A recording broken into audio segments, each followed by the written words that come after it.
15వ రోజు 10వ గోపికని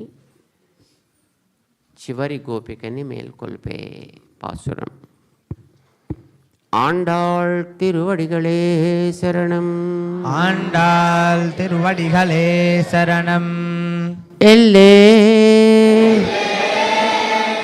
இளங்கிளியே இளங்கிளியே இன்னமுறங்குதியோ இன்னமுறங்குதியோ சில்லென்னழையேன் மின் சில்லென்னழையேன் மின் நங்கைமீர் நங்கைமீர் போதருகின்னேன் போதருகின்னேன் வல்லே வல்லே உன் கட்டுரைகள் உன் கட்டுரைகள் பண்டே உன் வாயறிதும் பண்டே உன் வாயறிதும் வல்லீர்கள் நீங்களே வல்லீர்கள் நீங்களே நானேதானாயிடுக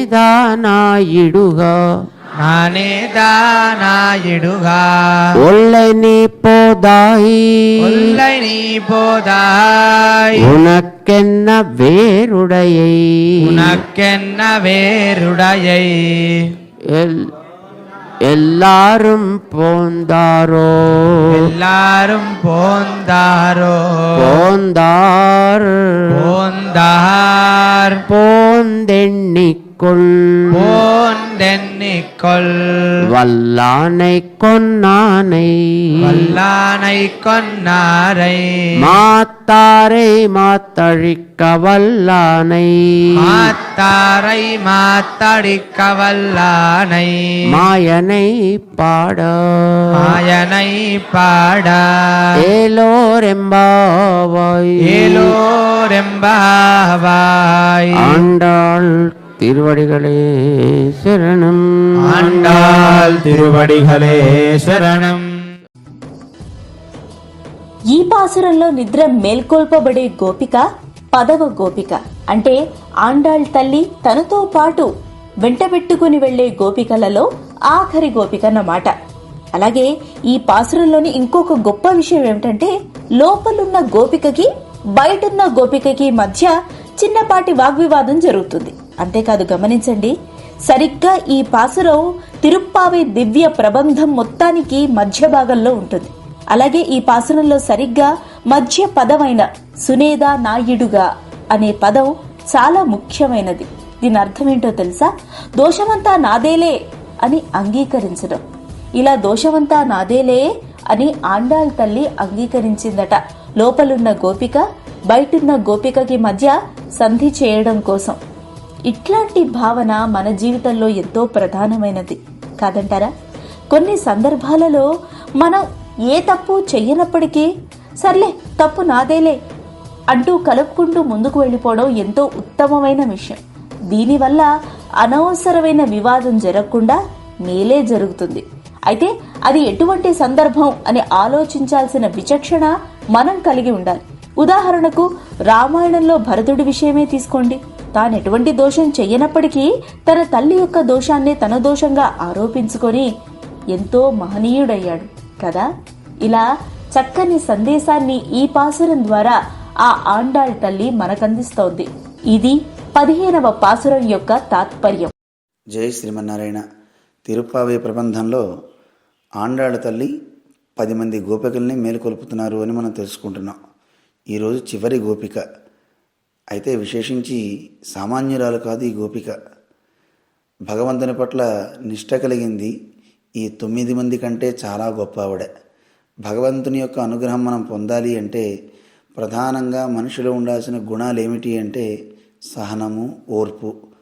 ఆ ఓర్పు గనక లేకపోతే మనిషి భగవంతుడిని పొందలేడు. విశ్వామిత్రుడు లాంటి వాళ్ళని మనం చూస్తున్నాం. ఎంతో తపస్సులు చేస్తున్నారు, ఆర్జించిన తర్వాత విఫలులవుతున్నారు ఈ సహనం లేక. ఆ సహనాన్ని మనిషి కలిగి ఉంటే సాక్షాత్తు భగవంతుడే వాడి దరి చేరతాడు. ఇది మనకి తెలియచేస్తోంది ఈనాటి గోపిక. ఈవిడ నిద్రిస్తుంటే ఈవిని మేలుకొల్పడానికి వెళ్ళారు ఆండాళ్ తల్లి. అయితే ఈవిడ మామూలుగా నిద్రించట్లేదట. జీఆర్ స్వామి చాలా అందంగా తెలియచేశారు.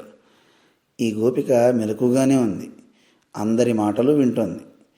ఆండాళ్ళ తల్లి పాడేటటువంటి ముందు పాసురంలో పాటని తాను అనుకరిస్తుంది. పంగయ్యక్కన్నానై పాడా అని అమ్మ చెప్పింది కనుక ఆ పంగయ్యక్కన్నానై అంటూ ఆనందంతో ఆ కీర్తన చేస్తుందట ఆ తల్లి. అది విని గోపికలంతా ఆనందించి ఎల్లే ఇళంకిళియే అంటూ ఆమె అబ్బా చిలకలాగా పాడుతున్నావే అని సంబోధించారు.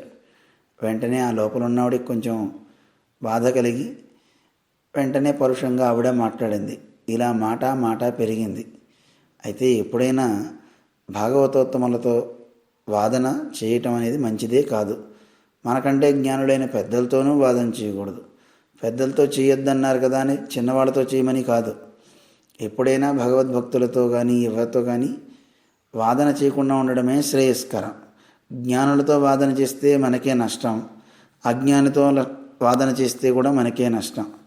అందువల్ల పెద్దలతో ఎప్పుడు కూడాను వాదులాడకు.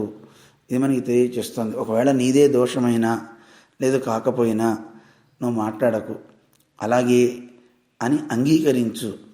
పెద్దల విషయంలో అటువంటి గొప్ప వినయ భావన మనకు ఉండాలి అని తెలియచేస్తుంది ఆండాళ్ళ తల్లి. సాక్షాత్తు రామచంద్రుడు అంతటి వాడు కూడా అరణ్యాలకు వెళ్ళినప్పుడు దీనికి కారణం ఎవరు? కైకమ్మ అని అందరూ కైకమ్మని నిందించిన రామచంద్రుడు తాను చేసుకున్నటువంటి కర్మే అని తాను చెప్పుకున్నాడు. రాజ్యాద్భ్రంశ వనే వాస నష్టా సీతా హతోద్విజ అంటూ రామచంద్రుడు అరణ్యాలకి రావడానికి, రాజ్యం పోవడానికి, సీతమ్మ తన నుంచి దూరం అవటానికి, తన నాన్నగారి స్నేహితుడు 60,000 సంవత్సరాల వయస్సు కలిగిన జటాయువు మరణించడానికి కారణం నేను చేసుకున్నటువంటి కర్మ. అది ఆ దరిద్రం నన్ను వరించింది. అగ్నిలో ఏదైనా వేస్తే దగ్ధమవుతుంది, కానీ ఈ దారిద్ర్యం మాత్రం అగ్నిలో ఆహుతవ్వట్లేదు.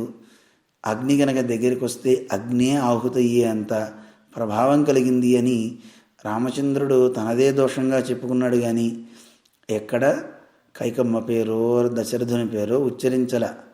అలాగే భరతుడిని కూడా మనం చూసి నేర్చుకోవాల్సింది ఏమిటి అంటే, రాముడు అరణ్యానికి వెళ్ళడానికి గల కారణం ఎవరు? న మందరాయ నచ మాతురస్య, మందర కాదు, నా తల్లి కాదు, దశరథుడు అంతకంటే కాదు. దీనంతటికీ కారణం మత్పాపమేవ నిదానమాసీత్, నేను చేసుకున్నటువంటి పాపమే కారణం తప్ప ఇంకోటి ఏమీ లేదు. వనప్రవేశే రఘునందనస్య, నా రాముడు అరణ్యాలకు వెళ్ళడానికి కారణం నేనే, పాపిష్టివాణ్ణి, పాపం చేసుకున్నాను అని తానే చెప్పుకున్నాడు, బాధపడ్డాడు. ఇది మనకి పెద్దల అనుష్ఠానం నుంచి కూడా తెలుస్తోంది. రామానుజాచార్య స్వామి వారు ఒకసారి తమ ఆశ్రమంలో అందరికీ తదియారాధన జరుగుతున్నప్పుడు వారి శిష్యులు కిడాంబి ఆచ్యానని ఆయన వడ్డన చేస్తున్నారు. ఒక స్వామికి దాహం వేస్తే పూర్వకాలంలో నీళ్లు గట్రాల పెట్టుకోవడానికి లేకపోతే వీరే పైనుంచి తీర్థాన్ని పోస్తున్నారు.